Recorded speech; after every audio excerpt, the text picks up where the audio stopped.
What up, what up, what up? Welcome to the Face Show. Welcome to my channel. Hope everybody's having a blessed day. Hey guys, I just wanted to come here and talk about this video I watched on YouTube on Clarissa C channel. It was called CTV. So her channel is Clarissa C. She was talking about the Bimboism of Colorism.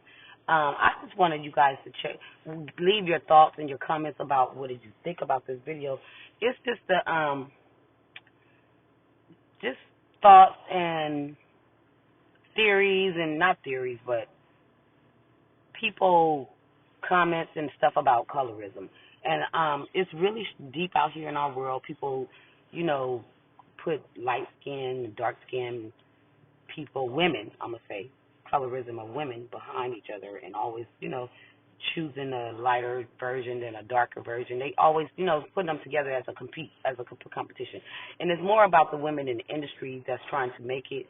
They are, being, like shunned to the left because they're of their skin color or their skin tone, not light enough. I'm not going to speak too much on it. You guys tell me what y'all think about it and leave your thoughts and your opinion about it.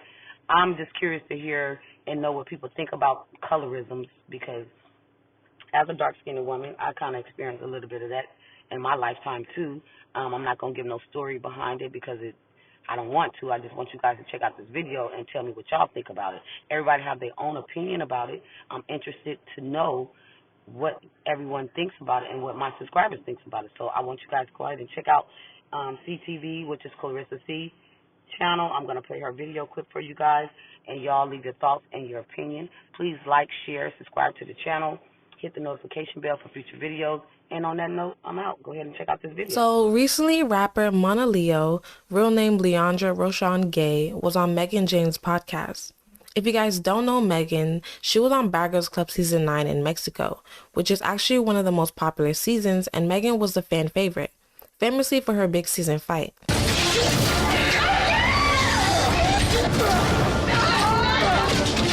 Anyways, a clip from this podcast actually went viral on Twitter and had some people talking. Megan asked Mona Leo a question in relation to colorism in the music industry. I'm battling people with this question all the time. Okay. Do you believe in colorism, and do you feel like it's easier as a female rapper to make it big when you're of a lighter complexion?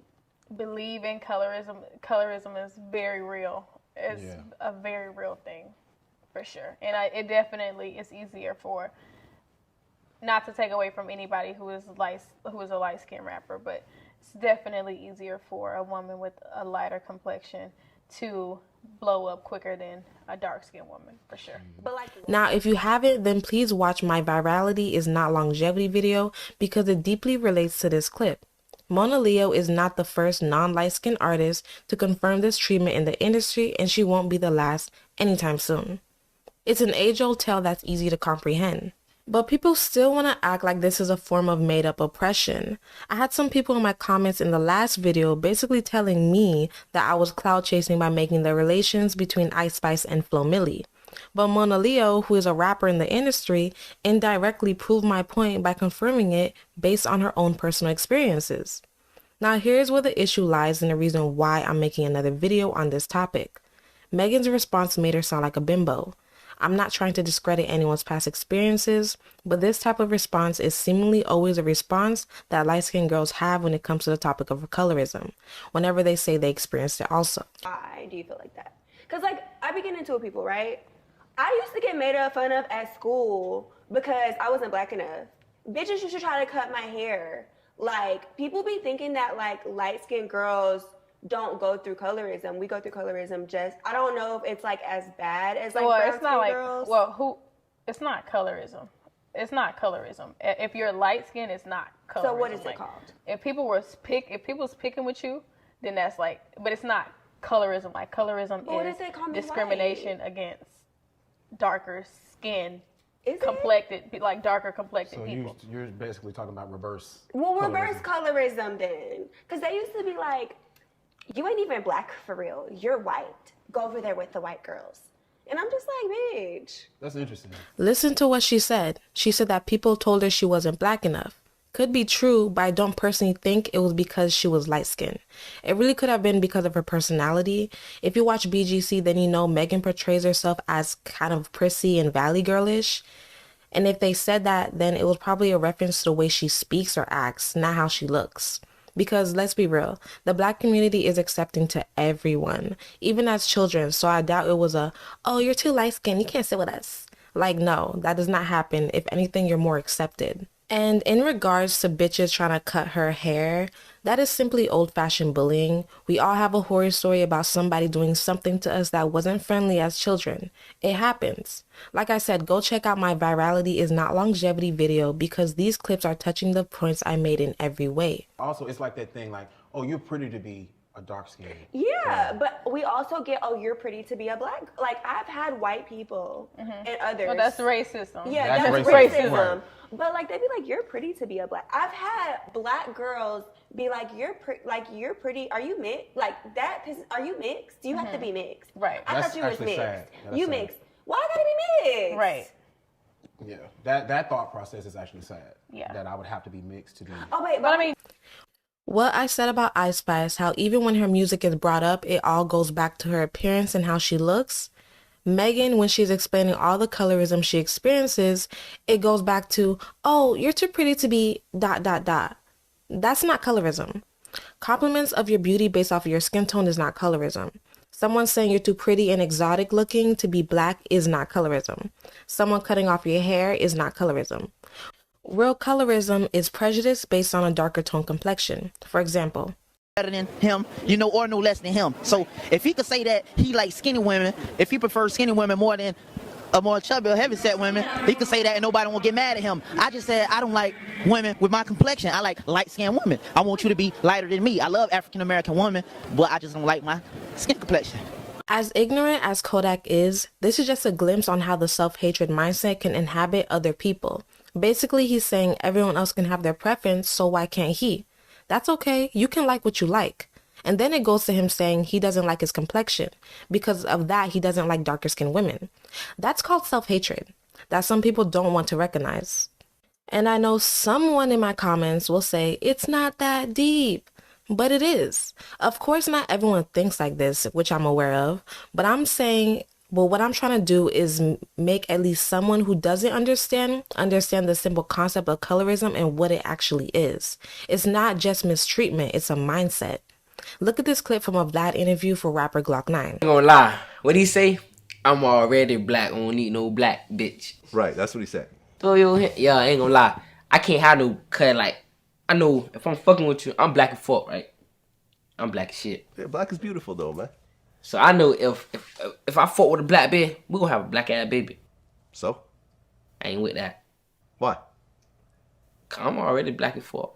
So? I can't. No.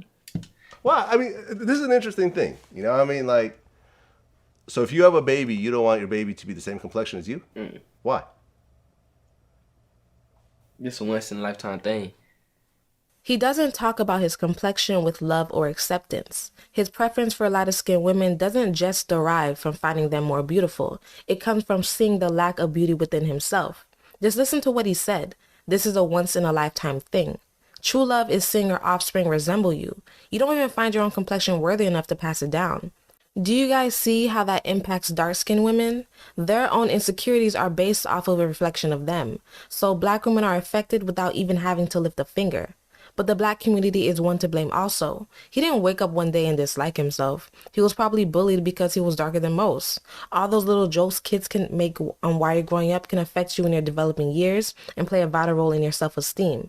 As black people, we can be our own worst enemy. Black, especially little black girls in general, we've been indoctrinated to think that darker skin, especially like just the way that I grew up, I'm like darker skinned people experience a completely different experience than people who are light skinned, and that is just like the bottom line, and that is where the issue of colorism comes in for sure.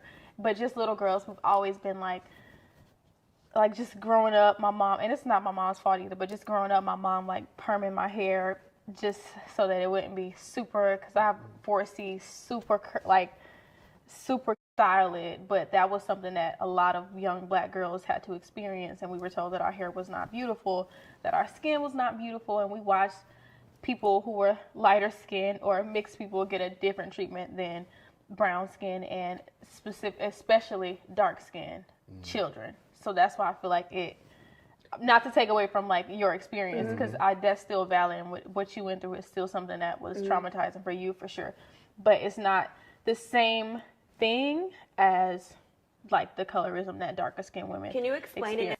And it's not the same thing.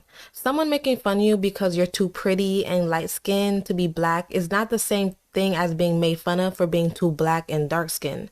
Megan is explaining her experience, but her experience goes back to her level of attractiveness. Her confidence was not shot down because they told her she wasn't black enough. She still had a good level of self-esteem, I'm sure, when they said she must have been mixed because she looks too exotic.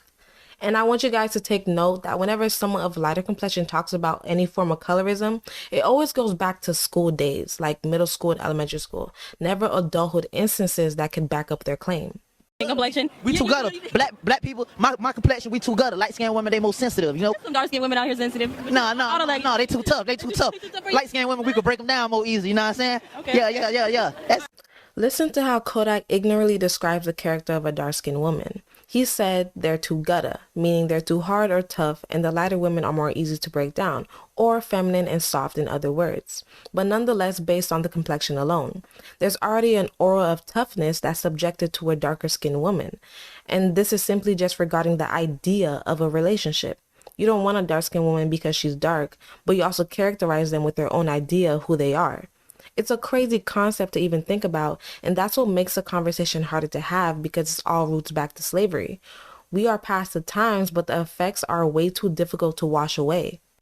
And like I said, I'm aware this is not all men, but when you have the top rappers in the industry, whom are dark-skinned, rapping about wanting a red bone or whatever, and then the women they choose, who are of lighter complexion, it influences the youth who are still impressionable. So when we have rappers like The Baby who don't have the best character, but before we knew that, what were we doing? Boasting him up because he has a dark-skinned baby mother/girlfriend. And then let a TikToker say he likes black girls and we're making him go viral. Just for simply saying he likes us. This stuff is extremely deep-rooted. Like the colorism that darker skinned women. Can you explain it in like the rap, like in the rap world, like from the original question? Like, why do you feel that it's easier for a lighter skin like a Lotto to blow up versus a Cash Star?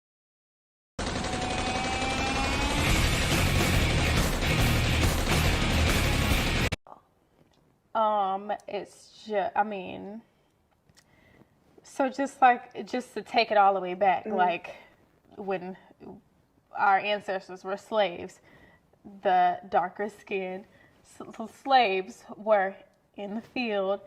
They were outside, they were doing hard labor, and the lighter skinned people were in the house. And that is like, it just trickled down, and it just kind of is the same concept, just Different time. But can just I a make different point, time. though? Of course. I feel like it's only with the women though, because Megan finally made a good point here. The treatment is garnered more towards women.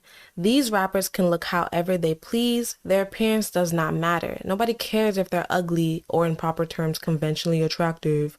We focus more on the music rather than what they look like. If anything, when it comes to looks, it's based on the girl they're dating. Around that time, but as far as like what women are experiencing, I think it is. I'm not gonna lie, it's easier for a light-skinned woman to blow up as a rapper, through the music industry. to navigate through the music industry. And I definitely have seen women like I've seen dark-skinned women have, because I'm like right in the middle. Honestly speaking, I'm like in the middle. I'm not obviously like I wouldn't even consider myself like, to say that I'm like a dark-skinned rapper would be doing a disservice to the women who are darker than me, who are rappers, and that are really fucking talented.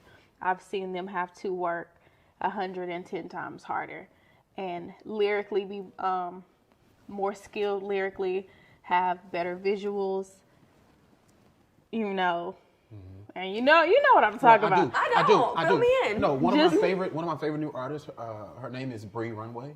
And I we don't, love and, her. and we don't hear about her nearly as I love as her. much She's as we also should. from the UK, but Oh, she's cool. super fucking talented. I love her. She's awesome. She's amazing, but she's amazing, period, in general. But I know that if she was lighter skinned, that she would be. Well, You would know. Well, let me not say that specifically. Let me not say that. But you notice a pattern. That's what I will say. You notice a pattern. Like there could be an influx of light skinned rappers, and they wouldn't necessarily have to be as talented lyrically or put as much effort into their visuals. So I think Mona Leo is a beautiful girl who is very well spoken. She politely and patiently conveys her message while also being brave enough to actually admit and not deflect on a very real issue. It's okay to speak about issues that you see. Colorism seems like a hush-hush topic for people in the industry. You don't want to blame colorism because you don't want it to discredit all the work you put in, but you also can't say that a specific artist is pushed and raised to a pedestal simply because they are of a lighter complexion, because then you'll look like a hater. I'm going to insert one more clip to wrap this video up so you guys can see a clear example of colorism at its finest. Baby, we gon' get it right. Oh yeah, I don't like no weedish. Then coffee and this liquid. Oh no, you pick up with a boss. No worries at all. I can give you everything you need. Your future bright, shorty, your future bright. The music was bright. Smartest move of my life. I knew the song Boss Vibes that I did was going to get Ross's attention because I went to his past and I redid something and I put my own little twist to it and he liked it. My whole goal of this whole competition is to be the first lady of MMG. That's what I want. I can look this good and I can get a lot of attention, but I use my valedictorian mind skills and I make sure I take care of my business. Me and another person had the same beat. I'm really curious who has the other beat. She has the same beat. Oh, Kaya. Kaya. So y'all be able to hear the difference in R&B and hip hop. Shots fired. Kaya and I, we had the same beat. I wasn't trying to be mean or catty or anything. I just had to put it out there because I had to save myself. Kaya, you better deliver, Kaya. I believe in you, Kaya. Boy, you can have my heart and all my love. I give you back cause I ain't too quick to judge. And I don't need nobody telling me that this ain't all the stare I can't see. So maybe we should run away. Run away. For another place. Yo. They don't believe. That wasn't the best platform for your voice. Nope. You have a unique voice. And Britt did sound better than yours. They like mine. I know you guys have ears and can hear the difference between the two beautiful ladies, and I'm just going to leave it at that. If this clip wasn't a clear example for you, then it is what it is. As a community, we don't own anything, and we definitely don't control the music industry. We're dominating, but behind the mirrors are the executives and CEOs who have the real power. And they don't see us as profitable, and our own internalized views of ourselves are helping to control this narrative. Why else is Normani still the breakout star who hasn't broken out yet? Why else is Jasmine Sullivan, Pink, Bree Runaway, Savon Streeter, Cash Dolls, ladies who have been in the industry for years and aren't promoted in the media? Even when they hit the billboards, it's still not enough for people in charge. Think about that. Well, that concludes today's video. Make sure you like and subscribe. Toodles!